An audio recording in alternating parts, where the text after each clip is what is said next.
Hello everybody, my name is Ricardo Rocha. I'm presenting lab number 3, which is black hole orbit. Well, first I downloaded the CSV document from the web page where I got the X and Y position of the star orbiting around the black hole. Then I went to the code that I downloaded from the web page, and first I defined the mass of the star in kilograms, the time interval in seconds, which is 1 day. Then in this part of the code, I called the data from the CSV document, and I defined the list basically. Then I had to define the initial and final velocity, calling them from the CSV document using the final and initial position. Then I had the following code to express the orbit of the star, and this is what I have for now. Here I will show the corresponding code with the corresponding equation. So first, we define the initial and final velocities, as I told you before.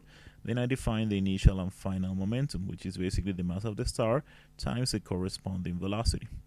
Then we define the change in the velocity and the change in momentum, which is basically the final minus the initial parameter. Then I had to define the net force, which is basically the change in momentum divided by the small change in time. This is the net force that the star is feeling. Then I had to define the p hat vector, which is basically the momentum vector divided by the magnitude of the momentum vector. With this information, I had to find the net force parallel, which is basically the change in the magnitude of the momentum divided by the change in time multiplied by the p hat vector, which is the unit vector for momentum. So now that we have the net force and the net force parallel, I can easily find the net force perpendicular, which is the subtraction of the net force expressed here minus the net force parallel. With all this information and expressed properly in the code, I can easily run the module, and this is what I will get. It will take a while because we have like 1095 data and the numbers are huge.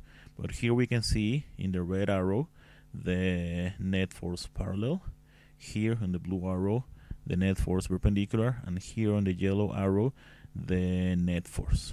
So this is the object orbiting around the black hole, and this is like some sort of drawing that I made.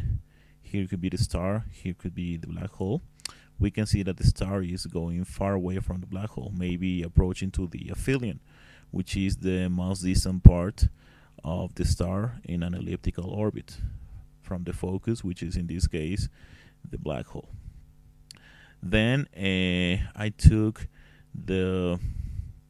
from the code, which is still running, I took the last time, which will appear anytime soon, and I took the final X and Y position with the corresponding final time, and with all this information I could find the mass of the star. Here I have the final time, the final X and Y position, the net force obtained in the code, and using the star mass given in the homework, and using the black hole position, I had the following situation: the X and Y position for the star, the X and Y position for the black hole, and using a Pythagorean theorem I could find the distance between the star and the black hole.